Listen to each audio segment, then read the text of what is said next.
Hi,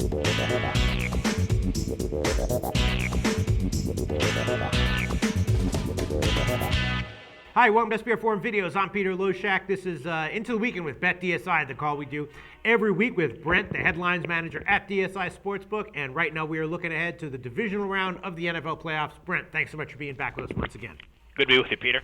Okay, last week the wild card round. How did that turn out? Okay, right? You wound up doing pretty well? Yeah, it turned out well, and I mean, we talked about the teasers and all that kind of stuff, and how that affects us on when we got 4 games and heavily bet. But the case with Cincinnati, for example, I mean, the fact them losing and of course the total staying under like that's basically all we needed to have a decent weekend, and we had a really good one. All right. Well, last week you told us that you weren't going to have a hard time getting relatively balanced action on all those games. This week, though, I'm thinking maybe that won't quite be as much the case because all the teams are coming off of all the games have a team coming off of a bye. A bunch of and those teams are obviously all going to be at home and a big favorite. So I'm assuming that all the home favorites this week are in danger of being lopsided in favor of the favorite by the public action, right? Actually, so far, not really, because we've got decent action. I mean, the San Fran Carolina game's been fantastic just because it's been back and forth with the number between pick and San Fran -1 basically, and I've got sharps and public on both sides of that game. So it's been a ton of volume there. The worst game for us right now probably it might be the Seattle game, but we'll see how it goes. I mean, I've got sharp money on San Diego. I know we're going to touch on all this stuff later, but I'm getting good sharp money on the sides that we kind of want to see it on, so that's good. Right. Let's start with the San Francisco-Carolina game then, because I previewed that game a bunch of times this week, and in all the previews I said I bet you I'm going to talk to Brent, and he's going to tell me that he got sharp action on both sides of that game because the line opened at -2, then it went down to pick 'em, back to -2. It's been bouncing all over the place. You got sharp action on both sides, right?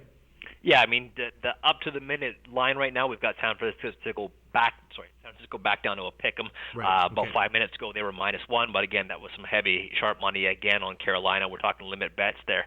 But I've also got big San Fran bets the other way as well. Now I took sharp money on San Fran when they were +1, took sharp money on San Fran at a pick, and the sharp money on Carolina at the plus. So we're just going to sit back between those two numbers and hope it doesn't land. We should be all right. If you look at the count with teasers and all that kind of stuff, it does favor San Francisco, which indicates the public is going that way. But we may need Carolina small, but right now the sharp money's bouncing that off both ways. And then the San Diego-Denver game, that line opened up at 10. Now it's solidly on 9. But I did see that, at a couple of the places that take pro action, they've kind of got leans towards Denver. So what's the action been like on that game? I've got good public money, as you would expect, on Denver, but I've got at 9.5 now that I've got basically balanced action right now, 9 and 9.5, and really balanced.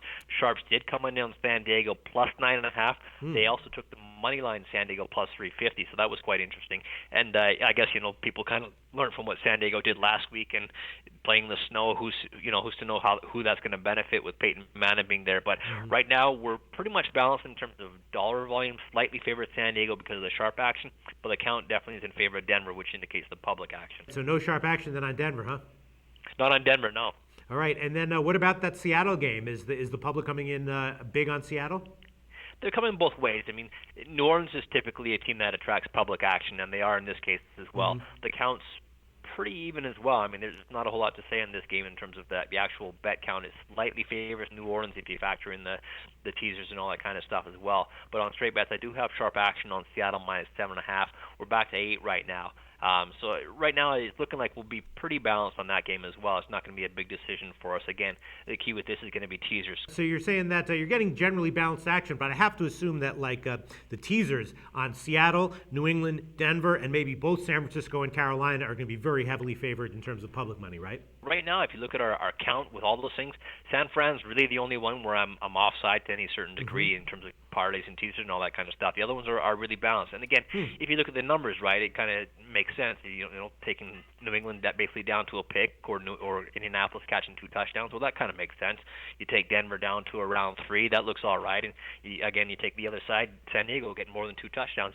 It all kind of makes sense, and you expect a close game, San Fran, Carolina. So I think we're going to be pretty balanced in terms of the teasers as well, Peter. All right, but being balanced is not necessarily good. You just need because if all four of the games land close to the number, then you have to pay out all sides of those teams. Absolutely, yeah. Being balanced when it comes to teasers and stuff like that is not a good thing. Which means people are generally cashing on both sides.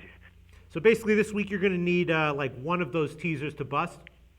Yeah, just like last week. I mean, really the only one we got in terms of sides was Cincinnati, and that was more than enough for us to have a really good weekend. But again, it seems, the ball always bounces our way in one of these games, and that's all we really need. And then what about the two totals that have taken big moves, right? Seattle was opened at like 48 and a half. Now it's all the way down to 45 or 44 and a half. And the Indianapolis New England total also went down a bit. Now, obviously, that's based on the weather report. But did you take sharp action that drove those numbers down, or did you just move it because the market moved? The Colts and Pacers game, we definitely took sharp money. That was at 52.5.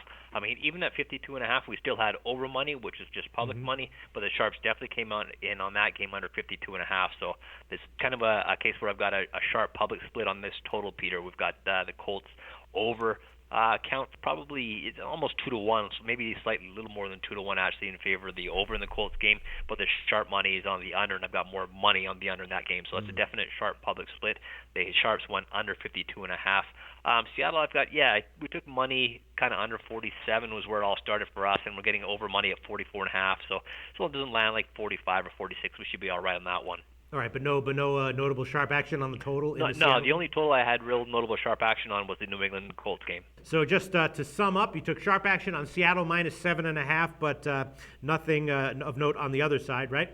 Correct. And then big sharp action on both San Francisco and Carolina.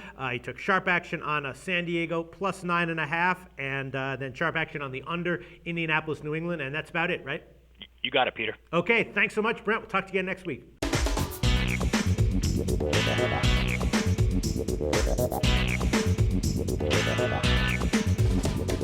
Thank you.